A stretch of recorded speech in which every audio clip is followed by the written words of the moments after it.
Տեխնոլոգիական վերելք ապրող աշխարհում Հայաստանում վերադառնում են դույլերով ջրի դարաշրջան։ Վիոլա ջուրը անցնում է ջրի խնայողական ռեժիմի։ Մոտ 5 ամիս մայիսի 1-ից մինչև 16-ը գրեթե ամբողջ երկրի տարածքում գիշերը ջուր չի լինի։ Եզակի հասցեներում ջրամատակարարումը կմնա շուրջօրյա։ Տհաճ լուրը Վիոլա ջուրը հայտնեց ու ներկայացրեց ջրամատակարարման գրաֆիկը։ Երևանի մեծ մասում ջուրը կկտրվի կեսգիշերին, մինչև առավոտյան ժամը 7-ը։ Որոշ հատվածներում այս գրաֆիկը կպահպանվի նաև ամբողջ տարին, բայց ավելի վատ լուր կա, հասցեներ կան, որ ամռանը օրվա ընթացքում մարդիկ ջուր կունենան ընդամենը 4 ժամ։ Շատ սխալ որոշում են կայացրել, շատ սխալ։ Ամբողջ ժողովուրդը ոտի կգան, եթե տես բան լինի, ոնց կարող է տես բան լինի։ Դրա համար թող մտածեն նախորդ այդքան էլիտաշենքեր են կառուցում, բաց չի որ ջուրը չի բավականացնելու։ Ես չեմ պատկերացնում իսկականից, մարդիկ կան աշխատում են, հենց գիշերն են գտնում, խոսքի երկրորդ սմենա ինչ այ, գիշերն են գալիս տունը, համ լվացքա պետք անել, համ ամեն ինչ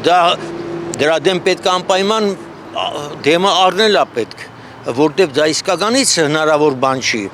Լիքը վթարված տեղեր կա, որ նայում ես ջուրը գնում է, ոչ մեկ տես չի լինում։ Հենց օրերով ջուրը հոսում գնում է, լիքը ջրի կորուստ ունեն, թող գտնեն այդ ջրի կորուստը որտեղից է։ Նոր ժողովրդի վրա ինչ որ պայմաններ տնեն։ Ամենաշոկ ամիսներին, երբ ջրի կարիքը ամենաշատն է զգացվում ոչ միայն ծարավը հագեցնելու, այլ հիգիենիկ հարցերը հոգալու համար, Վիոլա ջուրը ընտրել է միլիոնավոր մարդկանց ջրից զրկելու գործելավոճը։ Տարիներ շարունակ ջրի կորուստների մասին ահազանգող, բայց այդ ուղղությամբ ոչ մի արդյունավետ լուծում չգտած Վիոլա ջուրը այս որոշումն ընդունեց։ Տարվա ընթացքում հատկապես ամռան ամիսներին ջրամատակարարման ժամանակացույցը կարող է փոփոխվել պայմանավորված տասնյակ հազարավոր նոր սպառողների ավելացումով, եղանակային գործոններով, ջրաղբյուրների ջրատվության շուրջ 24% նվազմամբ եւ կառուցապատումների արդյունքում նոր ջրասպառողների թվի կտրուկ աճով։ Վիոլա ջրի տարածած պարզաբանումը բազմաթիվ հարցեր է առաջացրել ջրային ռեսուրսների կառավարման մասնագետի մոտ։ Էդուարդ Մեսրոպյանի համար անհասկանալի է ջրաղբյուրների ջրատվության 24% նվազման մասին հայտարարությունը։ Ինձ համար 24%-ը դա հիմնավորման կարիք ունի, էլի, ես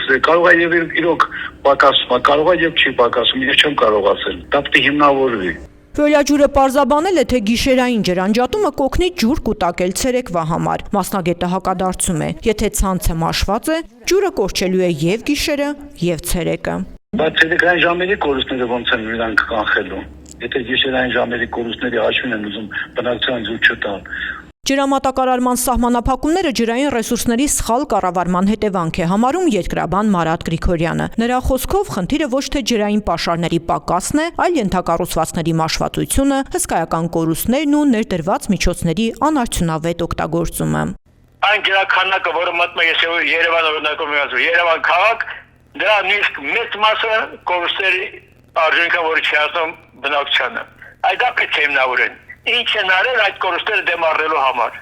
Արդյոք աշտակներ ներդրվել են, գումարներ ներդրվել են, փոխվել են ջրատարները, կամ ինչ քանակությամբ,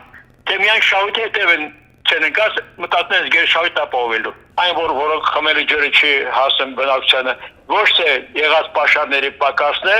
կամ այ վատ կառավարման արդյունք, ուրիշ ոչինչ։ Արդարադատության նախկին նախարար Արփինե Հովհաննիսյանը առաջարկում է բաժանորդների կտրուկ ավելացման մասին հայտարարություններով սպառողներին մատակարարվող ջուրը կրճատելու փոխարեն խնդիրների մասին խոսել շինթույլտվություններ տրամադրելիս։ Ուրեմն բարի եղեք, պատշաճ կարգով տեղեկացվեք պետության հետ, մի հանցավոր կամ հանցավոր բառը չակերտներում ստվերային համաձայնության եկեք, հա, ու հետո մեզ պատմեք, որ վայ գիտեք ինչ կա, այնքան շատ սպառող կա, դրա համար պետք է կրճատենք գրաֆիկը ձեր բոլորի։ Բացի այդ դուք ասում եք, որ կապիտալ ներդրումների խնդիր կա, ասում եք պետության հետ եկել ենք համաձայնության, բայց ինչ չեք պատմում այն մասին, որ ջրային կոմիտեն 52 հատ համաձայնագիր է ձեր հետ կնքի ու ворթեգրել ձեր բոլոր պարտքերը, այլ շահութահարկի գծով, այլ մյուս պարտքերը, որտեղ գնաց է պատմել եք, որ պետությունը ներդնում չի անում, պետությունը հավատացել է, որ դա ստուգող չկա, հա, ու ինչքան պարտ կա ձեզ ներելը, դուք այսօր մեզի չեք պատմում, դուք շահույթ ունեք, շահույթ գեներացնող կազմակերպություն եք, դուրները չի գալի, այդքան մի ողբերգական տեսարաններ սարքեք, ուղղակի գնացեք Հայաստանից, որևէ մեկը ձեր հետ ստրկացուցիչ գործարք չի կնքել։